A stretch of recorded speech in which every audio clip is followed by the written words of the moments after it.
You were both in Skull and Bones, the secret society. It's so secret we can't talk about it. What does that mean for America? The conspiracy theorists are going to go I'm on. sure they are. I don't know. I haven't seen the web. Number 322? First of all, he's not the nominee. And, look, I look forward... Are you prepared to lose? No, I'm not going to lose. You both were members of Skull and Bones, a secret society at Yale. What does that tell us? Not much, because it's a secret. Is there a secret handshake? Is there a secret code? I wish there were something secret I could manifest. 322, a secret number? There are all kinds of secrets, Tim, but one thing is not a secret. I disagree with this president's direction that he's taking the country. We can do a better job, and I intend to do it. And we'll be watching. Be safe on the campaign.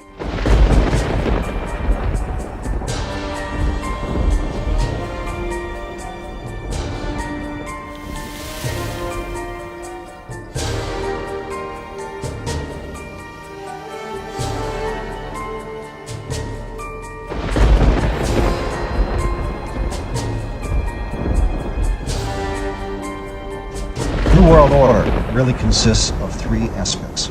There is a New World political system that everyone today is calling the New World Order. As well as that, there is an economic plan for the New World Order, and that is called the New World Economic Order. In addition to those two items, there's a third plan for religion. You see, the planners of the world know that men need a religion of some kind, even if it's a false one. So they have a plan to give us a new age world global occultic religion. So really there's three aspects to this New World Order. A New World Economic Order in which a computer chip will be injected into our hands or foreheads as a means to track, control, and identify us, and will also be used to make our purchases and scan its Well, they've already put the program in Los Angeles. In fact, Right. a trilateralist named Mayor Bradley, Uncle Tom Bradley, was responsible for putting this in dogs. Right. And your children will be considered like animals. And operating through the Council on Foreign Right. Relations, through the Trilateral Right. Commission, through the Club of Rome, through Global 2000, which wants to reduce the population of the planet by, 25%. 25, that's 1,250,000,000 people have to be exterminated by the year 2000. Well,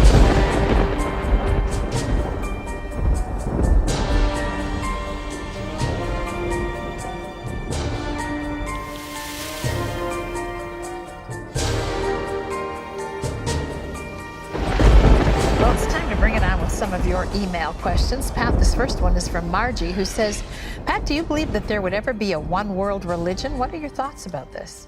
I think if you look at the book of Revelation, there's a Antichrist figure, the world dictator, but there's also what's called a false prophet, and he's the one that regulates the buying and selling. And I think the time will come, some sort of a syncretistic one world government and possibly one world religion. So it is certainly possible. I don't know for certain, but I think it's mentioned in Scripture.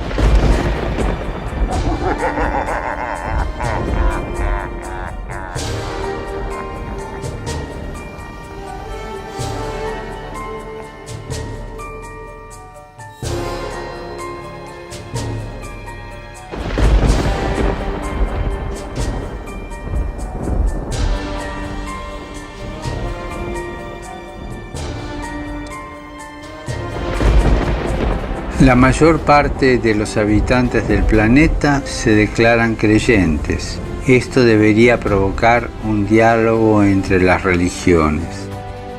No debemos dejar de orar por él y colaborar con quienes piensan distinto. Confío en Buda. Creo en Dios. Creo en Jesucristo. Creo en Dios, Alá. Muchos piensan distinto, sienten distinto, buscan a Dios o encuentran a Dios de diversa manera. En esta multitud, en este abanico de religiones, hay una sola certeza que tenemos para todos. Todos somos hijos de Dios. Creo en el amor. Creo en el amor. Creo en el amor. Creo en el amor.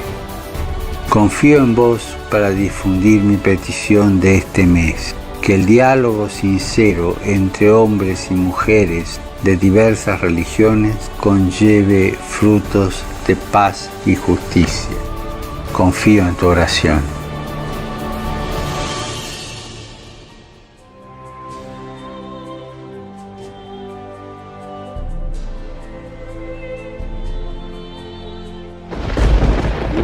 We'll proceed with the signing ceremony of the Unity of Religion Agreement. The Unity of Religion Agreement is a groundbreaking promise of religions to unite unconditionally and without discrimination to achieve true peace. I would like to call upon the following religious leaders to come up to the stage and join us for the signing of the ceremony of the Unity of Religions Agreement. First, Archbishop Martin de Jesus Barahona to please come up to the stage.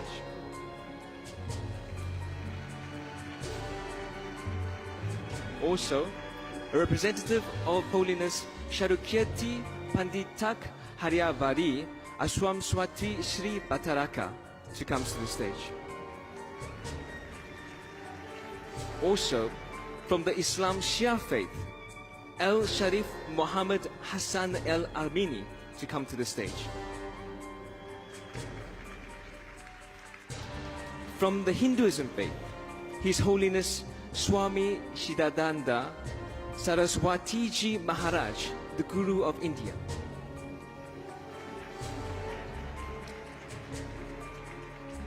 From the faith of Buddhism, Representative Dr. Ashin Nyanisara, founder of the Sitaku Buddha Vihara.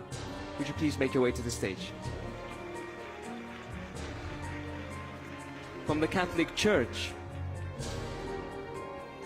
Archbishop Antonio Ledesma from the Philippines.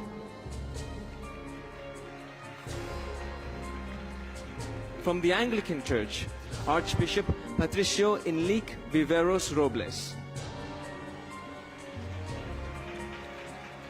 From the Sikh religion, Singh Sahib Jana Gurbacha and Singhji. If you could make your way to the stage, please. From the Jewish faith, Rabbi Jeremy Yehuda Milgrom. From the Zoroaster faith, Dr. Meher Master Moose. And from the Baha'i faith, Dr. Bharati Gandhi.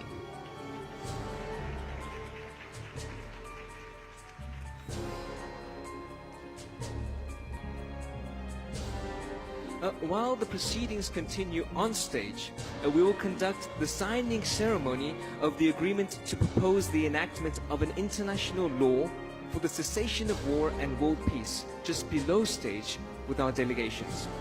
We pledge in sight of God, all people of the world, and the peace advocate to become under God through the unity of religion.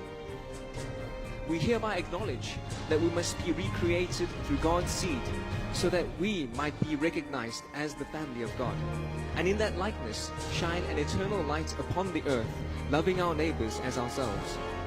We recognize our need for repentance, as well as our need to show grace to all the people of the world, grace which can be seen in the light, rain, and the air of heaven, and through that grace lead humanity to salvation from death, and as a united religion to leave a world at peace as a legacy for our future generations to come. Considering the grace that we have received, we are moved to fully carry our filial duty to our Father. That is, to do whatever we can to make this world one over which God can reign. This we recognize as a task appointed to this generation. We recognize that when religions become united, wars will end, and peace will become to the world.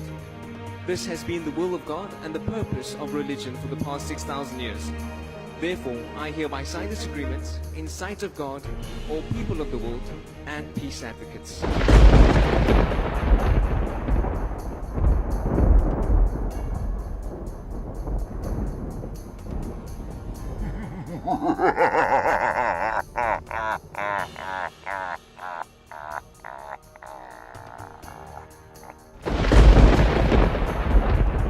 unidad que está germinando en nosotros.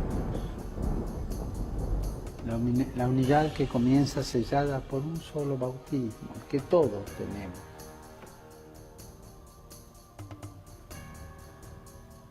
La unidad que vamos buscando juntos en el camino.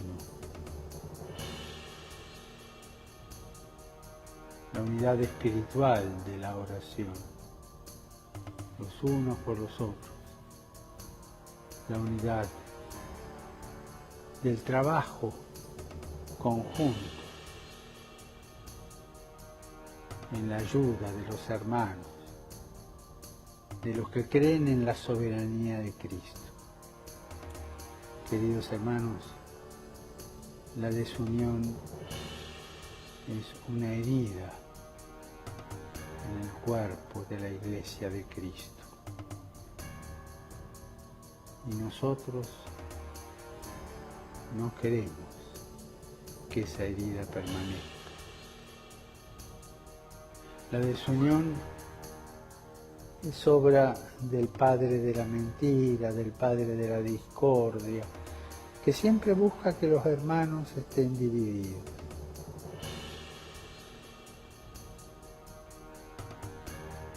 Que pese a las diferencias, somos uno.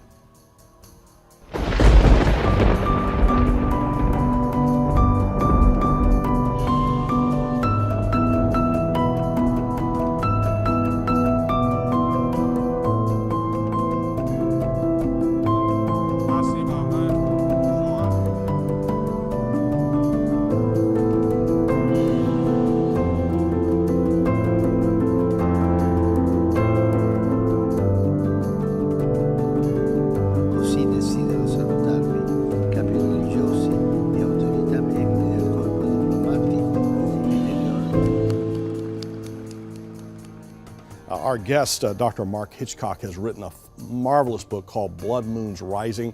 It's available to you this month. This is our offer. I'll tell you how to get the book in a moment. Mark, I want to get right to this thing that we've been talking about with the Antichrist and the mark of the beast. One world government, one world economy. You write about this in your book. It's taught about in the Word of God, is it not? It is, yeah. Revelation chapter 13 really is the entry point, I like to say, to this one world government, this one world economy that the Bible predicts. It says that one man is going to ultimately rule the world for the last 3.5 years of this current age. And we can see how that can happen. I mean, people today are looking for someone with answers. You know, I like to go back to the time in Weimar Germany when the hyperinflation took place, and they were looking for someone to come and to bring some order from the chaos, and that's how they ended up with Adolf Hitler. That's right. And it's the same thing in our world today. As we see more economic chaos and nations in chaos, people are going to be looking for a savior and a deliverer. And then the ability to, with exchange through the internet that you can purchase, and then the global aspect of our economy, our credit cards, online banking, Yes. It all just seems to fit into the biblical narrative of the ancients, this modern technology. It does, and the Bible never tells us this end-time economy will be cashless, but I believe it has to be in order to control it, because as long as there's money, you can buy on the black market and kind of get around the system. But you can't buy or sell, the Bible says, unless you have this mark of the beast, this identifying mark of the Antichrist. And to me, the only way for that to happen is it's all got to be under his control. And we see today how that could happen with all the electronic technology there is, how you could control every transaction in the world, and people can't buy or sell without this mark. And again, electronic currency, an electronic global currency is not beyond the realm of possibility. And we saw in the European Union the combination of all these different countries that had their own unique currency folding into the euro, and now that's every day reported, its value reported right alongside the US dollar or the Japanese yen. It is. But I think one thing that's very important to me in all of this to see is when people take this mark of the beast to be able to buy or sell, it's going to be really taking his name upon them. So it's really going to be a mark of their allegiance to him. And I think in that coming tribulation, unlike any other time, people are going to have a clear-cut choice. Are they going to take Christ, or are they going to follow the Antichrist? And that's what's coming in this world. It's a sobering thing to think about.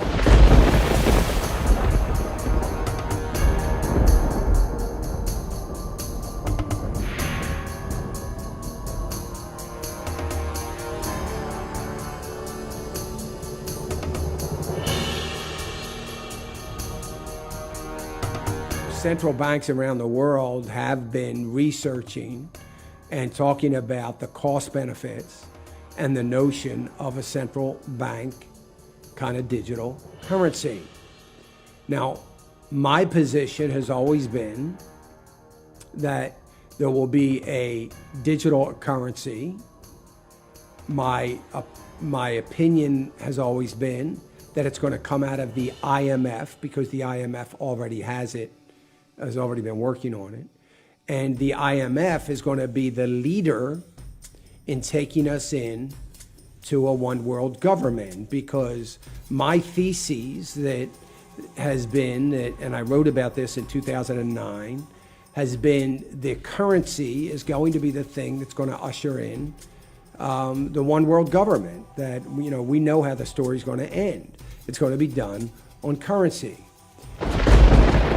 We have an incredible opportunity to create entirely new sustainable industries, investing in nature as the true engine of our economy. The current global crisis has disrupted every aspect of our lives, but it has also presented us with an extraordinary opportunity, a chance to reset and accelerate efforts to improve the state of our world. Changing our current trajectory will require bold and imaginative action, together with determination and decisive leadership. In order to secure our future and to prosper, we need to evolve our economic model, putting people and planet at the heart of global value creation. If there is one critical lesson we have to learn from this crisis, we need to put nature at the heart of how we operate. We are on the verge of catalytic breakthroughs that will alter our view of what is possible and profitable within the framework of a sustainable future. We need nothing short of a paradigm shift, one that inspires action at revolutionary levels and pace. We simply cannot waste any more time. The only limit is our willingness to act.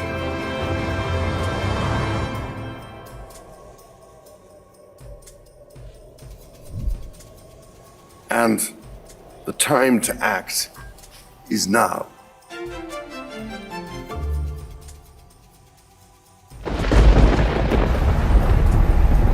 There's a lot of really interesting big questions that I think we have to face in the world.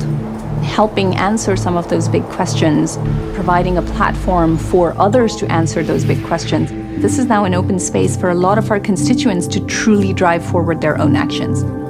I'm passionate about serving a group of alternative thinkers who have not only dreamt up great ideas about how the world can be more fair, more inclusive, more just, more sustainable, but are actually proving it's possible. Damen und Herren, herzlich willkommen hier in Davos. If you go back 50 years to the time when the forum was conceived, the whole idea was to make the multi-stakeholder concept come alive. The world has become so interdependent that entrepreneurs everywhere in the world depend each on another. If you look at the history of the forum, it's really been defining systems thinking. For example, the Gavi Vaccine Alliance. It took bringing all these great minds with resources together to say, what can we do about this? Today we're announcing that we'll spend over $10 billion over this next decade on vaccines. Trust really gives us our credibility. It's really the essential piece to ensuring that we can continue to do the work that we do. The forum managed to convince Mandela and de Klerk to try to reintegrate South Africa post-apartheid. It has been my great privilege to fight a struggle for freedom that the world adopted. And the ability of the forum to have good convening power, to bring all relevant actors to the table, and to be able to do it in a way that can impact entire countries or entire domestic systems. Lassen Sie uns in diesem Geiste gemeinsam für eine gerechte und dauerhafte Friedensordnung für ganz Europa arbeiten. Our job is to get people around the table to construct and create conversations that aren't being had. Why wouldn't we have a conversation about how we can reorient trade rules? Because that would have quite a powerful impact on the level of emissions and use of planetary resources. We must learn to look at the planet not as just a spacecraft on which we are passengers. We must see the planet as what it really is, a living being. What climate change has done, it's monumental around the world. People moving from where their families have lived for centuries because they can no longer afford to feed themselves. Putting people in faraway places and pretending that they don't exist, that is not ethical, it's not sustainable, and it's not conducive for human growth. There's a much more concentrated effort to make sure that we're bringing in the voices of the next generation of business leaders, societal leaders, government leaders. We need to not underestimate the power that this youth has. Private sector and businesses, industry overall, has a huge role to play. It's not just the business itself, it's also related to the society, how we can create a better world in the future.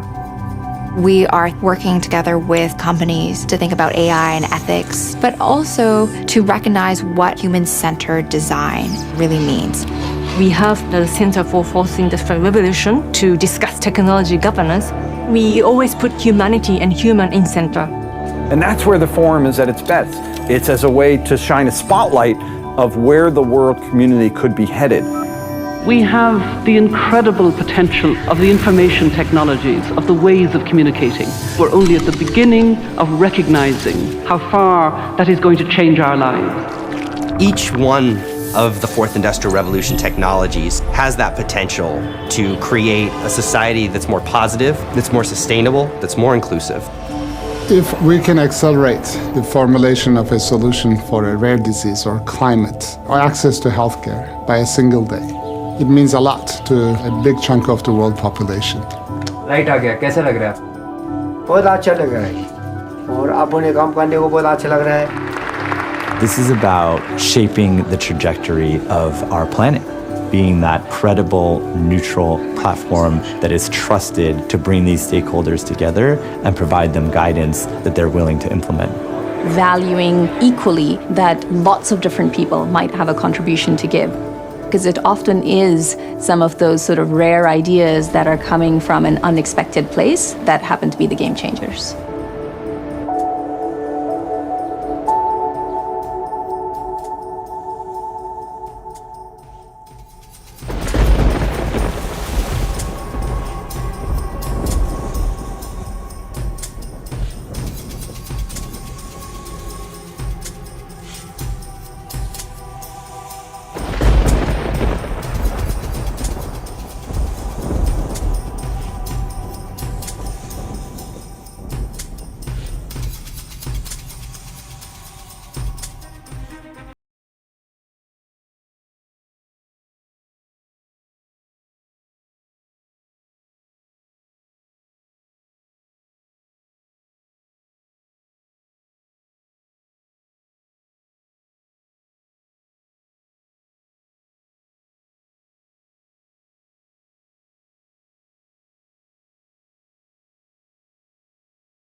The good thing about the summit here is always searching for solutions. It's not just sharing concepts.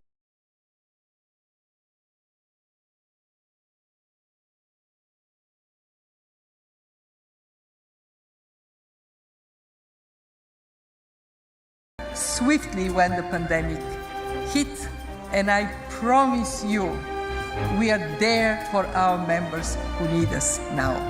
The old traditional financial system that we've had is kind of broken. Well, we already know the name of the new system of accounting. It's called block.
idea of the New World Order, I think, has its origins in Christian fundamentalist interpretations of the Book of Revelation.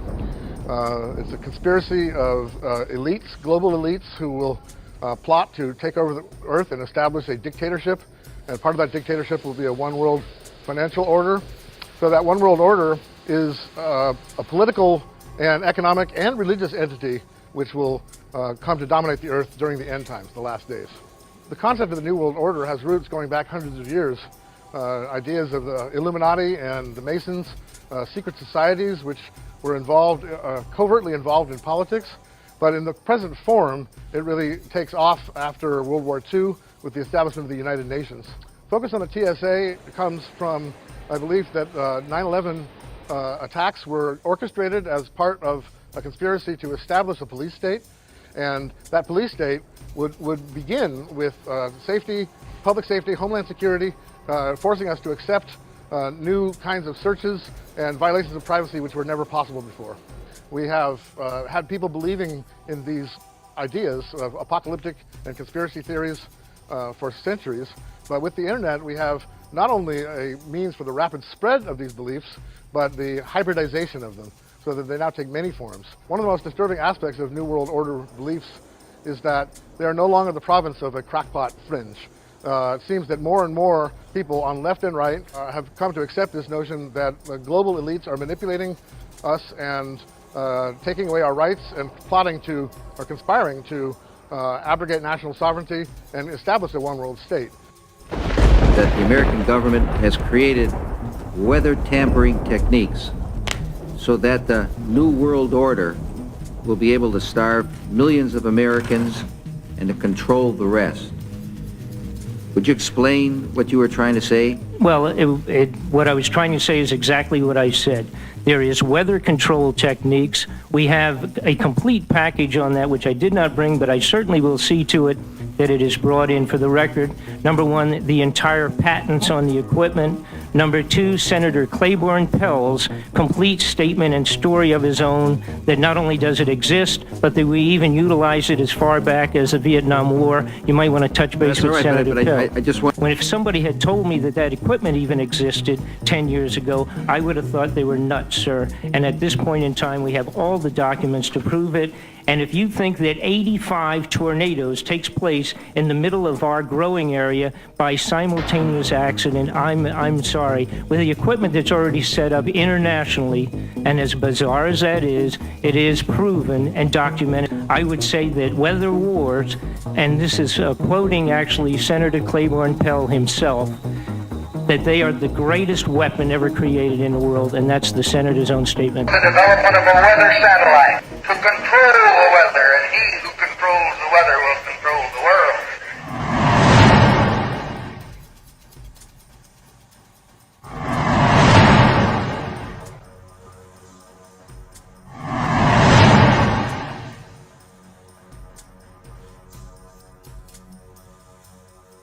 The lethality of their power is greater than ever.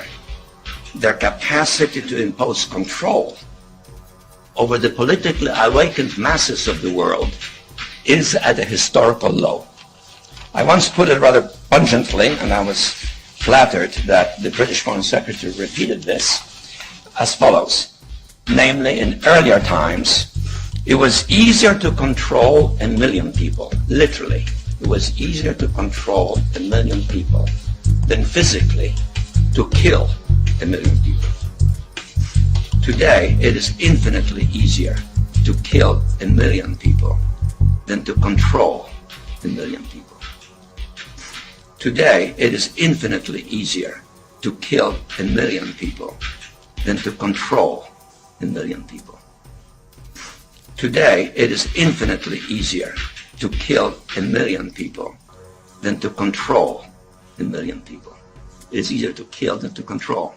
And of course, that bears directly on the use of force, particularly by societies that are culturally alien over other societies.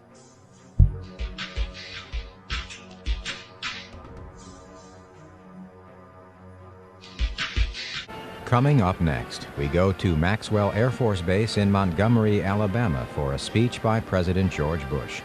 He spoke there Saturday morning to the Air War and Air Command and Staff colleges. The president's speech was the first of 4 policy addresses he plans to deliver on the New World Order.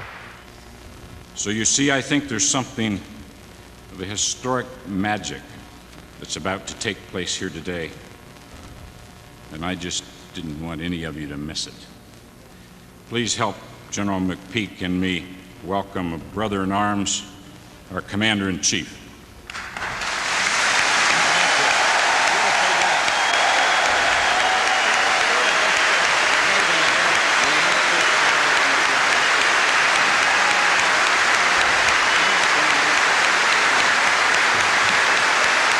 Thank you all.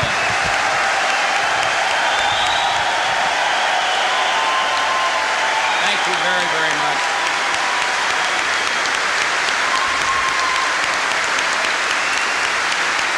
Bill. Thank you all very, very much.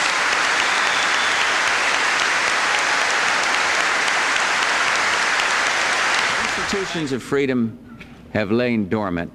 The United Nations can offer them new life. These institutions play a crucial role in our quest for a new world order, an order in which no nation must surrender one iota of its own sovereignty, an order characterized by the rule of law rather than the resort to force, the cooperative settlement of disputes rather than anarchy and bloodshed, and an unstinting belief in human rights. And finally, you may wonder about America's role in the new world that I've described. Let me assure you, the United States has no intention of striving for a Pax Americana.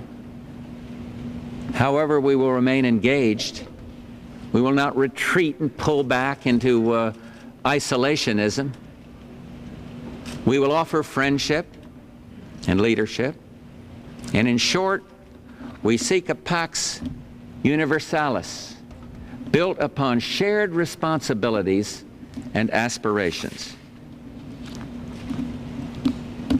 To all assembled, we have an opportunity to spare our sons and daughters the sins and errors of the past. We can build a future more satisfying than any our world has ever known. The future lies undefined before us, full of promise, littered with peril. And we can choose the kind of world we want. One blistered by the fires of war and subjected to the whims of coercion and chance, or one made more peaceful by reflection and choice. Take this challenge seriously. Inspire future generations to praise and venerate you, to say, on the ruins of conflict, these brave men and women built an era of peace and understanding. They inaugurated a new world order, an order worth preserving for the ages. Good luck to each and every one of you, and thank you very, very much.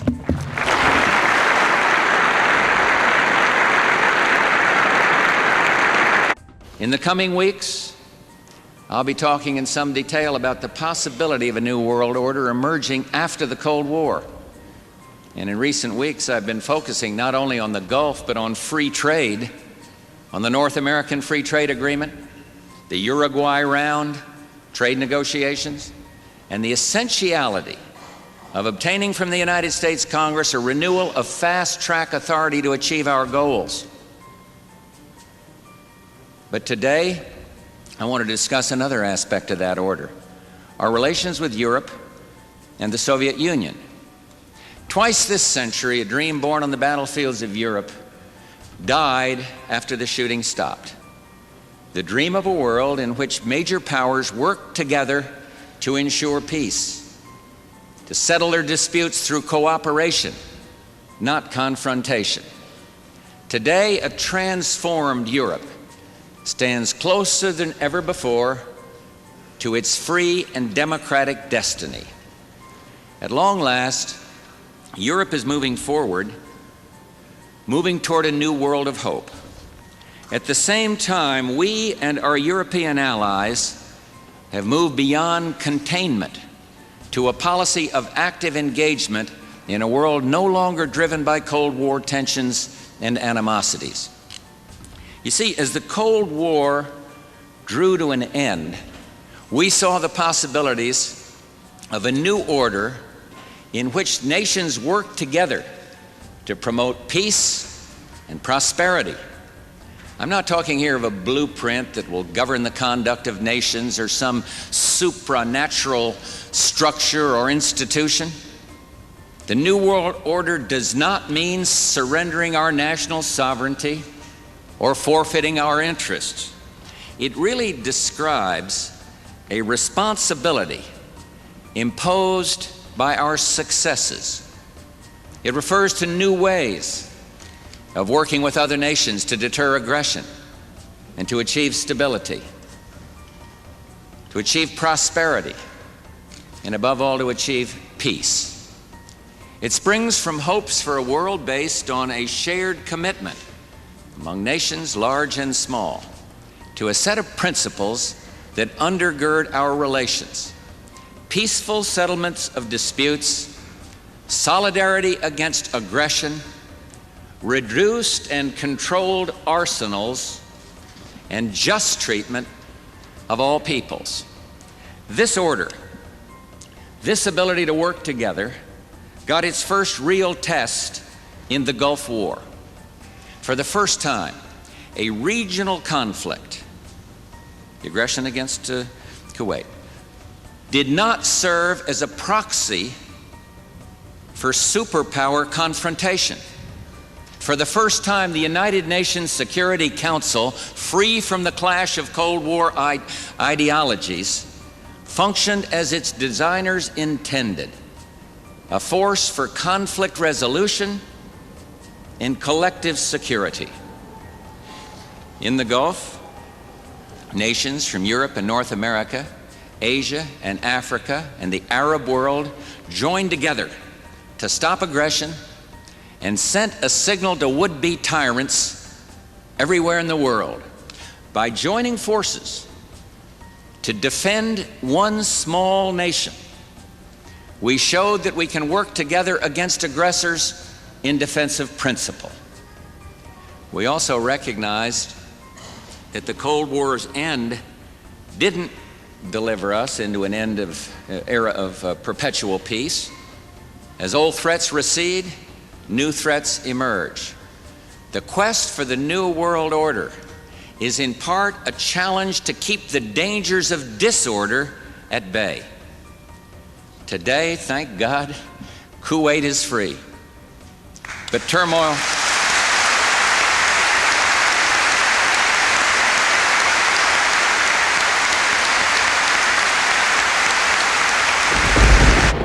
Nothing less than a new world order. This is the pledge of the world's most powerful leaders, representing 90% of the global economy. Thursday's G20 summit, they say, has changed the rules of the game. Today, the largest countries of the world have agreed a global plan for recovery and reform.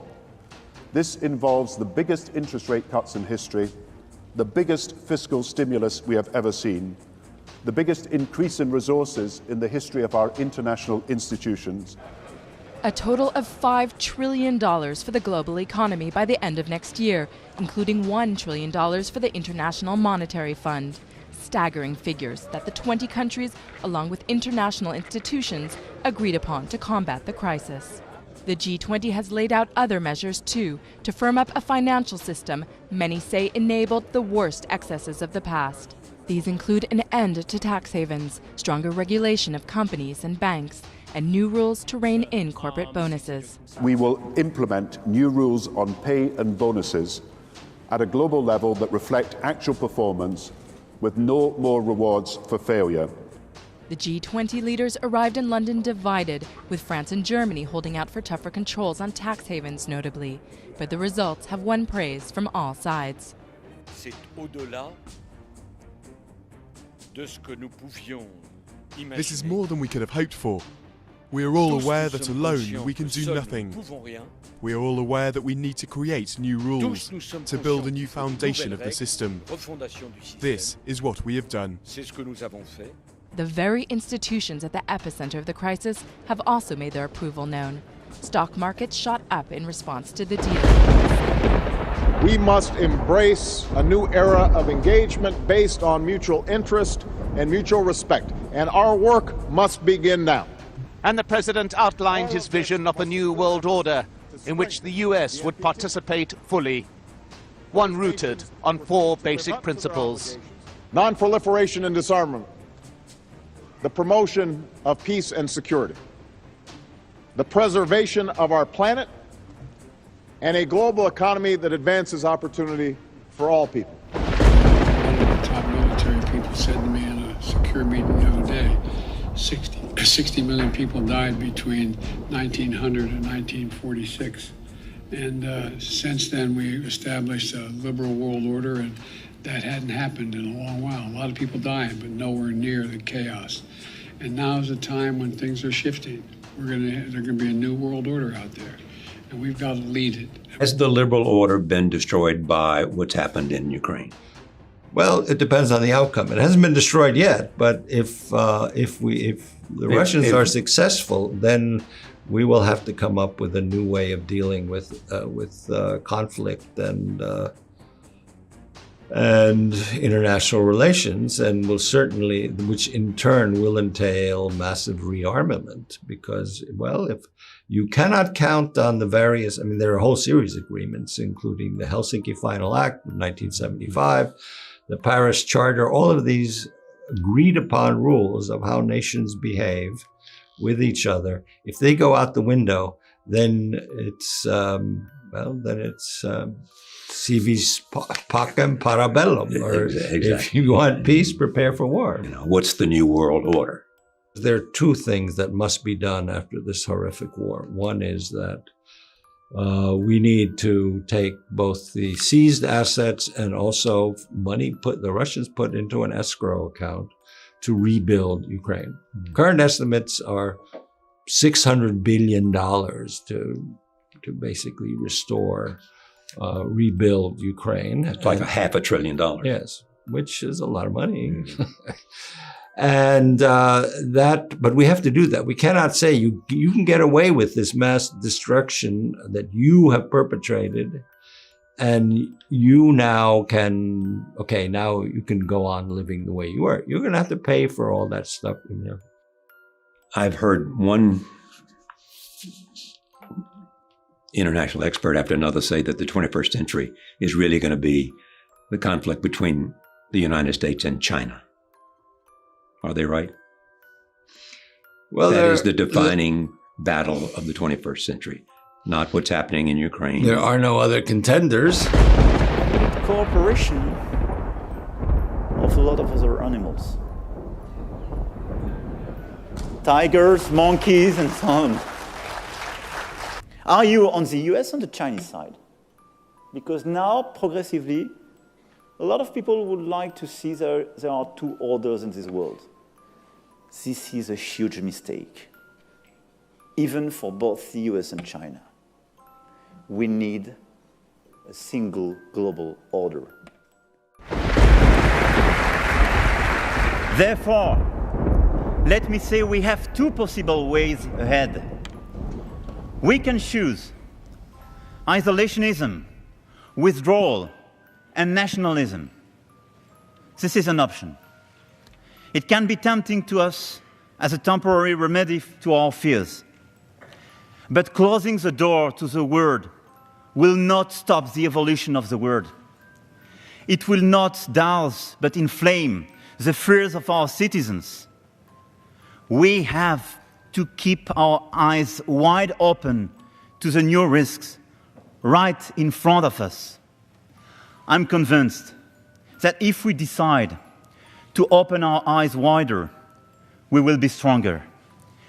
We will overcome the dangers. We will not let the rampaging work of extreme nationalism shake a world full of hopes for greater prosperity. It is a critical moment. If we do not act with urgency as a global community, I am convinced that the international institutions, including the United Nations and NATO, will no longer be able to exercise a mandate and stabilizing influence. We would then inevitably and severely undermine the liberal order we built after World War II. Other powers, with a stronger strategy and ambition, will then fill the void we would leave empty. Other powers will not hesitate 1 second to advocate their own model to shape the 21st century world order. This is a moment to lead boldly and recommit ourselves to common principles which remain essential to my nation and to all liberal democracies all over the world. But the greatest threat on this front springs from the distinct illiberal and external actors who equate their success with fracturing the liberal international order. This movement is principally led by Russia. Under President Putin, Russia is working with every tool available to them to, one, whittle away at the edges of the European project, test the fault lines among Western nations, and return to a politics defined by spheres of influence. And the single greatest bulwark for our transatlantic partnership is the unshakable commitment of the United States to all of our NATO allies. It is a sacred obligation we have embraced that an attack on one is an attack on all. That can never be placed in question.